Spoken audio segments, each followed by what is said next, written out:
Welcome, Pokemon fans, to Rank 3 of 2024. We are down to our last 4 standing battlers, and one of them is going to rise above this tier to go on and challenge the champion Laughing Block.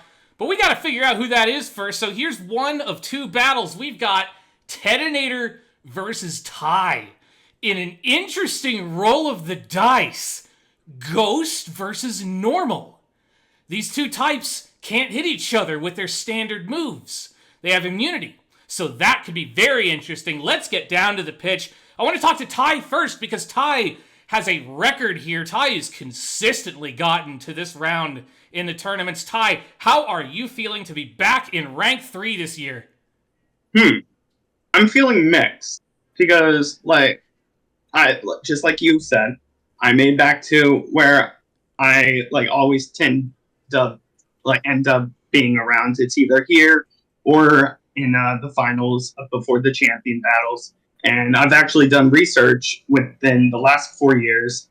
And if it goes in a pattern, then in theory, I should lose this battle to keep up consistency. Well, consistency is something Pokemon is only half known for. We also have to deal with RNG fighting us. So you never know. This could be a year to break that cycle. But let's check in with your opponent, Ted. On the opposite side of the coin, this is the first time that you've gotten up this far. This is a year for underdogs, and I am pleased to see you in Rank 3. How are you feeling about it? Well, to be honest, I didn't expect myself to get this far, this quickly. I do apologize for the match that we had. I wasn't expecting such a beatdown. No, hey, like I said, you won the coin toss. You outsmarted me. But have you done the same tonight? We need to find out, Ted. We need to find out. If I know, this is normal was the last thing I was thinking Ty was going to go with of all the typings. Mm-hmm. Yeah, you guys have a few choices by now. So this should I thought it'd be the most fun. Yeah, that's true. That's true. I do like me a good normal typing, but, I am also proud to see Ghost back on the field because I started with it and that was fun. Ted, anything you want to say to your opponent before we begin? This is I'm sorry to say this, but I do intend to continue your thing that's been going on for the last few years, the trend, as I do plan to upset the natural order of things. I was stuck at rank 1 for, was it 4 or 5 years now? Something, yeah, this would be the 5th. Yeah. Something fifth tournament, yeah. My full intention is to upset the whole thing by getting to the end, so my apologies, Ty, for needing to put you down again. Ty, anything you want to fire back with? That's big words. I'm a little mixed on how I feel about this fight. Because on the one hand, like any contestant, you want to win, of course. But in the hypothetical, how interesting would it be if in the finals before the championship, let's say in this hypothetical, we have Blue, who beat one of the members of the elites, and not only that, but Evan, a former champion.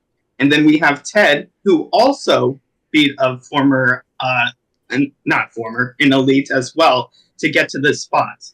How awesome would a battle like that be? It would be pretty cool, but I fully expect you to put up a full fight. Don't disappoint me, Ty. You're known for your pretty battles. I'll be full honest, a part of me is rooting for you, Ted. But in order to get there, you do have to beat me, and don't think I'm going to let you sweep me by any means. I'm going to go full out. And I don't doubt that. Let's see how this battle takes place. And doesn't that just perfectly embody the spirit of Pokemon? I love it. I can't wait for this match anymore. 3, 2, 1, begin!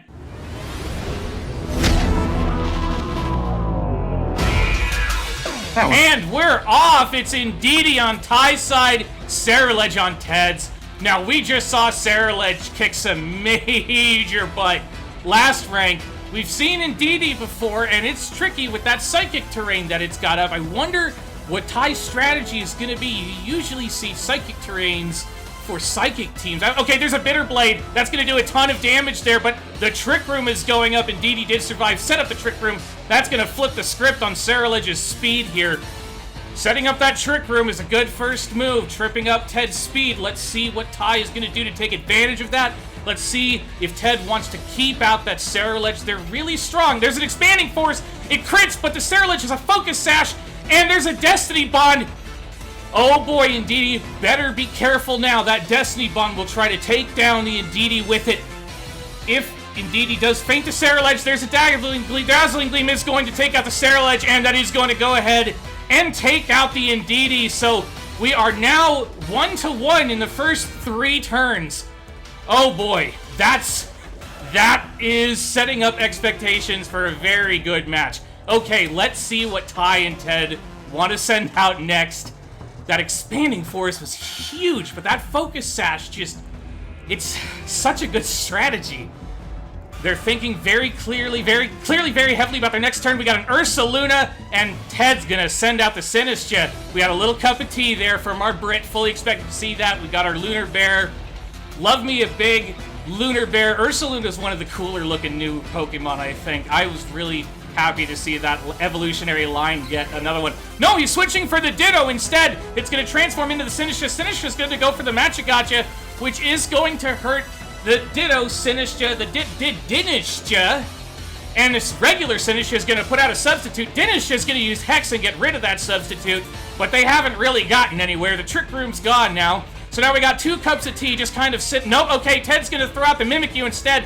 And the Hex is going to break Mimikyu's disguise. Ted didn't really get a chance to use the disguise to any of its advantage. It took that Hex right there and just broke. Now let's see what Ted's going to do with it. Mimikyu is good for taking that one hit, but there's a lot more that it can do. That being said, though, there's a lot that Ditto can do as well, and there's a lot that Dinishcha, as it has these moves, can do too. So does Ty want to give that up? Does he want to switch Pokemon? Or does he want to keep it out and try his luck? Oh boy. They're thinking, okay, no, he's going to go for the Porygon. It's H2O. There's a play rough. Porygon's going to take that pretty well. And Mimikyu is going to lose a little bit of health there from that attack. I'm guessing Life Orb. And the okay, there's a Drain Punch, but Porygon takes it pretty well. And yeah, that's gotta be a Life Orb. Porygon goes for the Trick Room again. There's another Drain Punch on Porygon. Super effective hit. Mimikyu has healed full. Oh, there's a Teleport. Okay, and there's... Okay, now we've got the Ursaluna back out. It's burned itself. And that leads me to think that... Yeah, I think I know what this is. Okay, here comes the Sinistcha again. There's a Headlong Rush. Sinistcha is going to take that pretty well as a resist, but that still did a ton of damage there. And then Ursaluna did get the defense drops from that Headlong Rush. There's a Crunch that's going to knock out the Sinistcha. That was a mean, nasty Crunch right there. Ooh. Ted's going to have to be careful about that Crunch eating through his ghosts. Alright, here comes the Sableye. Yeah, we do love to see a good Sableye. I used a Sableye in my battle this year. I thought it was pretty fun. I think Ted is thinking the same thing because these guys are just nasty little tricksters. Now, Ty's got a lot of offensive power here, but, that Ursaluna may be crucial to beating the ghost types. Okay, there's a Headlong Rush. Whoa, Sableye nearly drops down, but hangs in there at 9%. Meanwhile, Ursaluna takes another big stat drop there. It's kicking butt, but it's becoming fragile. He's going to swap back out for the Porygon, and the Magic Bounce... What was... Oh, Trace Magic Bounce. Okay, that's interesting. I forgot about Trace. Okay, recovered. Sableye has recovered. It's healing back up. Ted is determined not to lose his precious Gem Thief. And so is the Porygon. Oh, we got a Will-O-Wisp. Bounces. He traced the Magic Bounce and just bounced back the Will-O-Wisp, which Sableye was not able to bounce it back again. Sableye has just managed to burn itself. That's not good for Sableye. I mean, it's not really a physical attacker, but that burn doesn't help anything. Okay, that recover there. Sableye's going to get back to 100% health. Little bit of chip damage from the burn while Porygon sets up the Trick Room. There's a Thunder Punch. Porygon doesn't even care. Porygon's going to teleport out. Ursaluna is back on the field. And burns are chipping away at both Pokemon. It's getting hot up in this Trick Room. Okay, there's another recover. Sableye back to full health. Oh no! We got a Swords Dance setting up on the Ursaluna. With a massive crunch attack like that, Ted's got to be really careful about what he throws out against it. He's got the Porygon, or not the Porygon. He's got the Sableye, and that's pretty strong defensively. He's gonna go for the knockoff. Gets rid of that Flame Orb there. There's a headlong rush. Sableye's not gonna take it. Sableye's gonna go down, and there's the defense drop on the Ursaluna. Ursaluna is at half health now. It's paying a lot for this amount of power.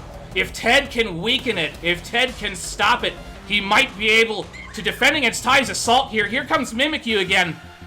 What's Mimikyu gonna do? It's going for the Shadow Sneak, but the immunity! The immunity there, and the headlong rush! Oh, that was... It's a normal type. Yeah. And now we see our type effectiveness come into effect. I knew we were gonna see that immunity hurt someone here. Ted's got 2 Pokemon left, Goldengo and Gengar. Now, I haven't seen Goldengo in action before because it was banned in last year's format, not by me, but by Showdown, but it was allowed in National Dex Monotype. So I'm pretty excited to see what it can do if we see it here. We could also see the Gengar. We haven't seen a good Gengar this year. He just needs something to break that Ursaluna. That Ursaluna's a monster. Rawr. It looks cuddly, but it'll mess you up. Still, that burn under 48% health, those defense drops.